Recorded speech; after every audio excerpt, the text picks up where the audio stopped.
It's great to see you. And I am so honored to be doing this with you. So thank you for making it happen. And thank you for making this film. Anybody who's watching this, if you haven't seen it already, go out and watch it immediately. Because it is a very, very, very important film. It's a film that everybody should see. It affected me very deeply. It's the kind of film that you watch and you think, if I could have just made that film, I would be, so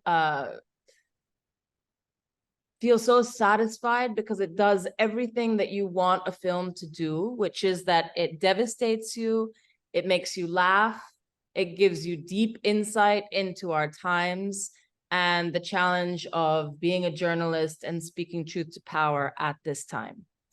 My name is Jehane Noujaim, filmmaker. I made a number of films, but I think that the film that probably most relates to this is a film called Control Room, which was made about the Iraq War and which really looked into journalism at that time. Because as I was making it, I was going back and forth between Egypt and the United States and seeing the very different coverage that was happening about the very, very same happenings on the ground, and trying to understand how these journalists were deciding what they were going to put on the stations and whatnot. So this beautiful film, what it does is it not only is an important film for understanding what's happening in media in India, but of course across the world. It gives lessons to what we should be looking at across the world. And for anyone that wants to understand what it is to be a journalist, anyone that's looking at reading, anybody that exists that's reading and that's looking at articles and television journalism and trying to understand what they're seeing, it's very important to understand how these journalists are attempting to speak truth, and how that truth is currently under threat.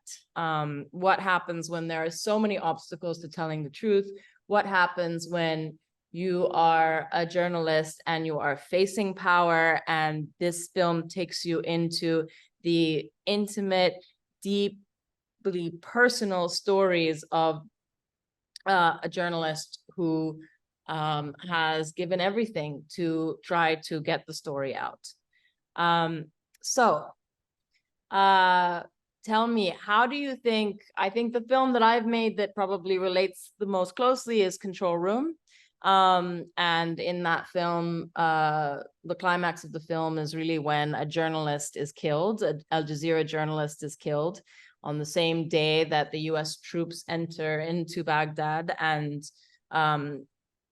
it seems that there was an attempt to completely silence and not have any images of what was happening that day.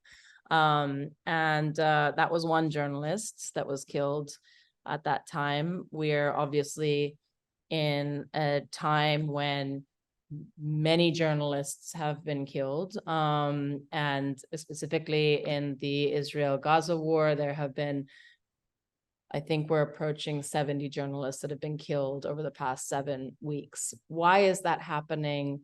How does that relate to your film? What can we learn from your film?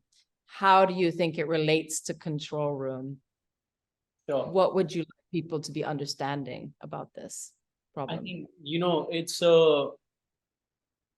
because we are in the midst of so much that's happening right now, and especially with, people losing lives, it's very difficult uh, to talk about that and somehow even assume that, the film will somehow make things better, because it's such a difficult time. As much as I believe in the power of storytelling, it's so immediate what's happening around us. The devastation is so prolific that it would be, I don't know, I don't know necessarily right now if my film can recover the lives that have been lost. I hope someday it will. Very often, when we are caught in moments of great devastation that we are right now, many years later, many decades later, we tend to look back and take stock. I hope a day like that comes soon enough, and at that point, we will be able to sort of take better account. With regards to my film and why I made it, I mean, firstly, thank you so much, Jahan, for everything that you said. I should tell you and how I came across your film, Control Room, in the late 2000s.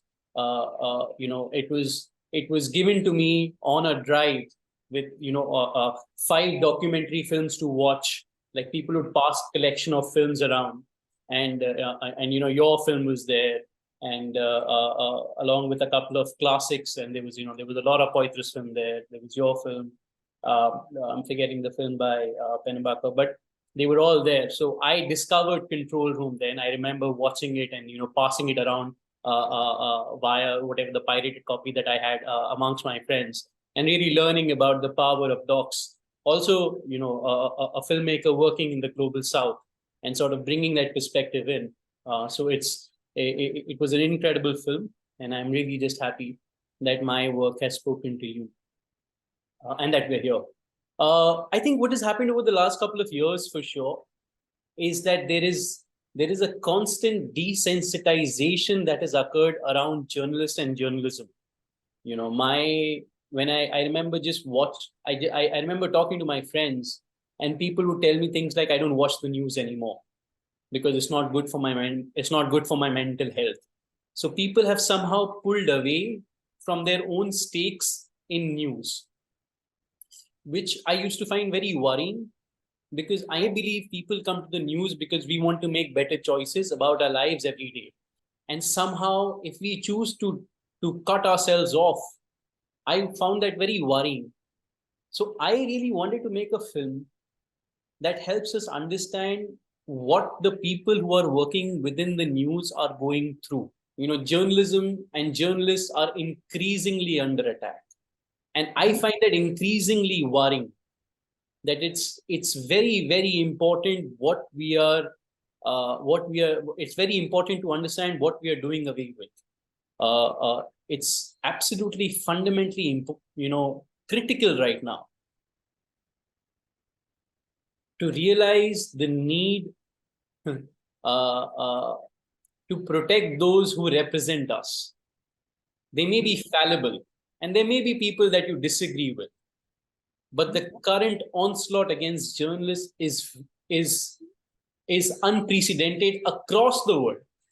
I not for a second should we think that it's happening in one place and it's not happening in the other places or the other countries. It's just not true. I cannot tell you the number of countries that we have screened this film in, and the smaller journalists everywhere are facing a huge crisis. They have terrible legal representation. They don't enjoy the kind of journalistic access which is being shut down. Their immunity against legal proceedings.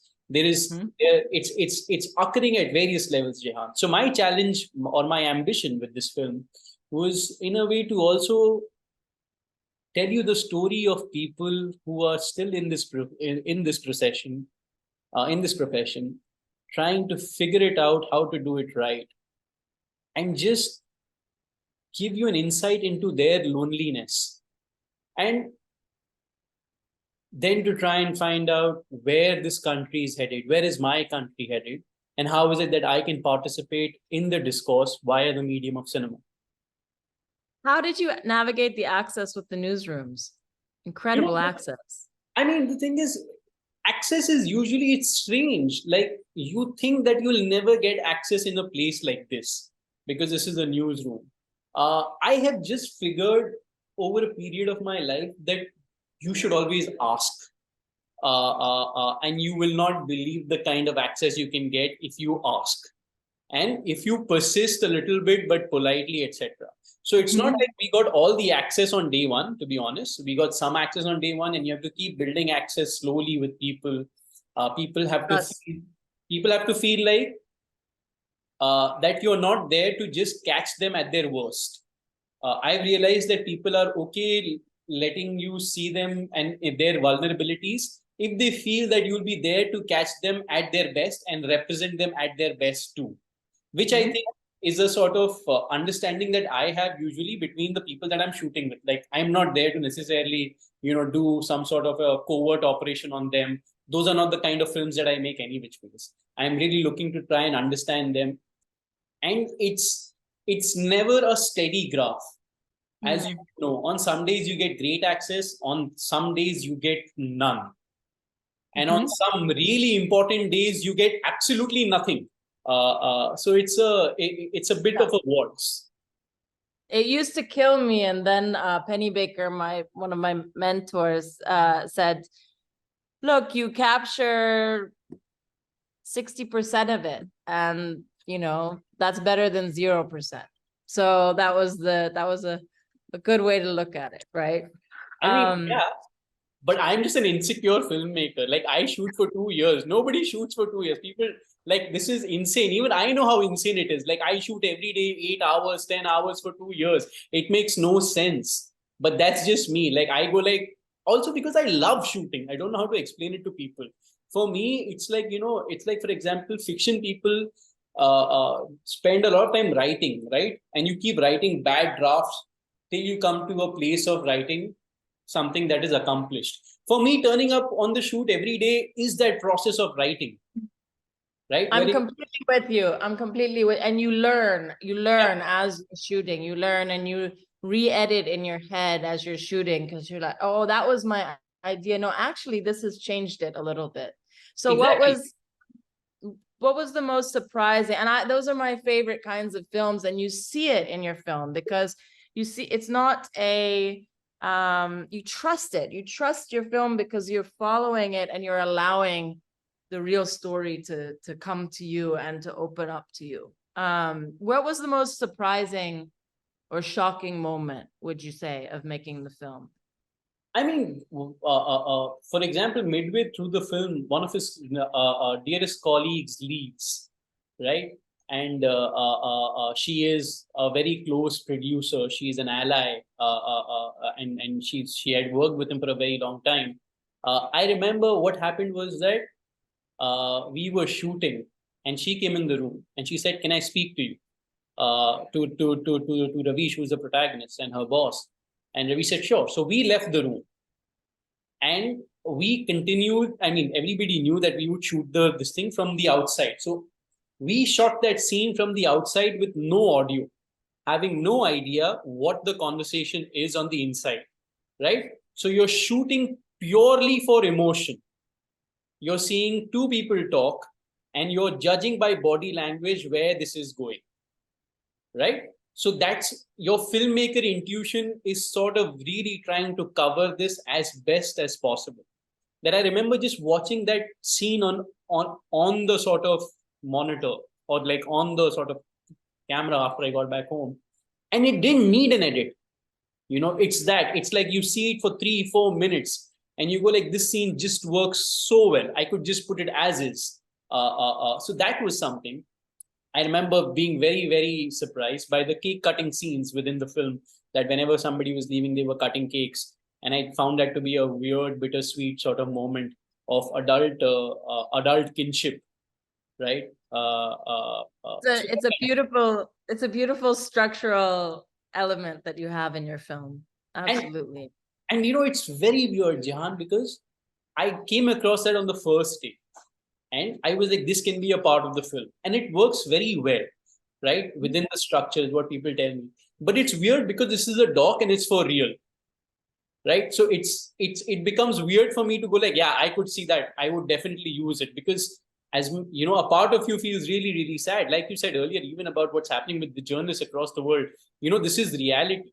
Even within my film, people were losing jobs for real. These journalists were going through incredible hardship, absolutely incredible hardship. even now, Ravish, who's my film's protagonist, is now on YouTube. He's doing his, journalism on YouTube and trying to keep it going. The film is ultimately a salute to the spirit of the people who kept fighting. Absolutely. How has the response been? Films allow us the chance to bring these complex narratives forward from India, Egypt, across the world to the big screen and present them to an audience at home. What's your experience been traveling with the film? What's the reception been like? It's okay. So one of the things that is uniform when I show this film in India, or when I show this film internationally, most people go like, "Oh, I didn't have any idea that this was happening," so on and so forth.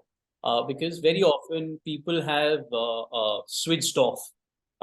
The other challenge, of course, is that both in a way, both you and I mean, you've made many incredible films, but you made films and I have made films about the sort of something that's very current, right? Something that's happened 2 years ago, 3 years ago, 5 years ago, wherein you don't necessarily have the benefit of historical hindsight.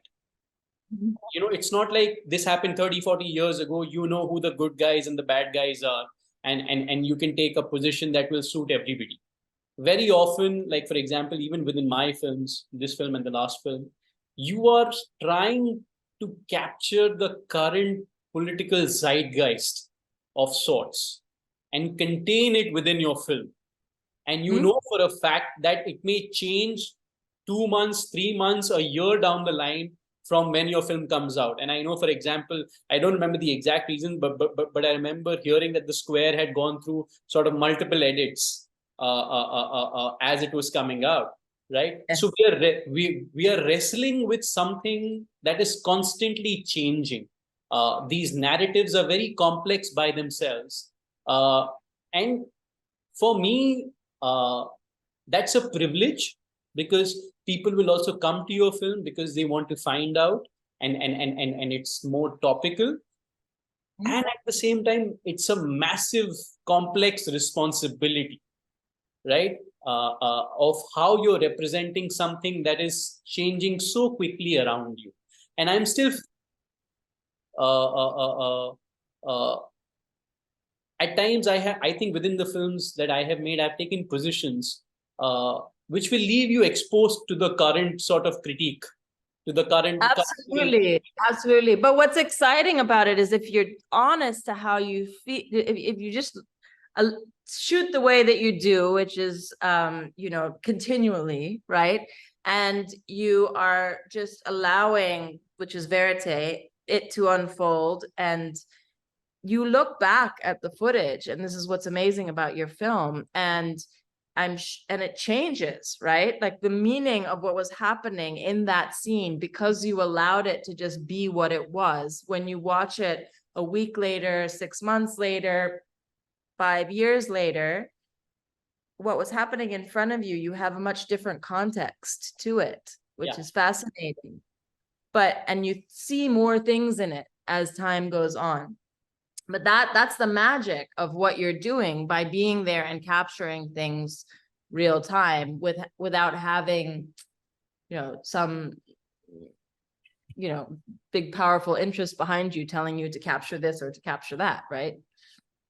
And it's like you said, like it can flow either way, right? There is some moments, because you also learn. It's also your sort of story, your growth. Like my last film was about a new political party formed from, which is another reason. Okay, my last film was about, which I co-directed, was about anti-corruption protesters forming a political party. This film is about a newsroom. You have made a film about a protest movement and a newsroom. So there are filmmakers who copy others, their favorite filmmakers' scene. I am here copying your literal filmography. This is how my career is currently going.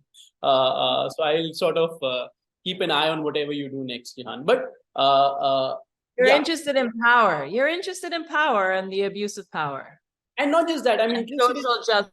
and social justice, I would say. And structures, the larger sort Yes. of larger structures that we have, structures within politics, structures within journalism, social justice for sure. But the larger systemic solutions, I get Mhm. excited by people who are talking about larger systemic narratives and how we are challenging them and how we can make them better for everybody. That's what really sort of gets me. Uh, and I have been very fortunate that this is the second film that I've made, which has been, in this zone, wherein I've managed to get characters who are wrestling with the idea of India and Mhm. how is it that we can make this better for everyone. Do you think that films like this, if they can get out, I mean, I remember when I made Control Room, I wanted everybody to see it. I felt the same way with The Square, because I felt very much, this wasn't a job. This was a labor of love. And you can see that in your work as well. It feels vital to get this out there. Do you think that there is hope for these individual journalists that are on the ground, that are reporting, that are bravely deciding to go onto YouTube, that are deciding to go onto, social media outlets, that whose voices are being really stripped from mainstream news? What do you think is the hope there? I mean, the thing is, I am an eternal optimist, so there is always hope. But hope is not cheap. I keep saying, hope can't be simple. Hope can't just be on paper, wherein people repeat it to each other, saying, "Let's stay hopeful." Hope needs to have legs. It needs to have a voice. It needs to have a movement around it. It needs to be practiced. It needs action, especially when you're living in difficult times, because I can't necessarily have hope for people. I can't go like things are hopeful for things will get better without necessarily trying to make them better. So I believe hope essentially lies in action. I am trying to make a film about journalists and try and build a larger narrative of how can we build better systems for our journalists. And for me, that's an act of hope, right? For me, I know that there are people like me who disagree with what the mainstream practice may be in whatever country they find themselves in, and like you disagree with whatever with where you find yourself. And at those places, it becomes very important, at least for me. Like, what do you do? And you've made incredible films. In a way, you have passed the baton on to so many other filmmakers like myself across the world. And I am trying to do the same. It may not necessarily change things overnight, but I'm trying. And for me, hope is right now effort. Hope is action. All I can say is that I think every person who cares about the future of journalism, the truth, speaking truth to power, which really should be everybody on the planet, everybody on the planet must watch this film. So I hope it gets out there as widely as possible. And thank you very much for making it. Thank you so much, Jehane. Thank you.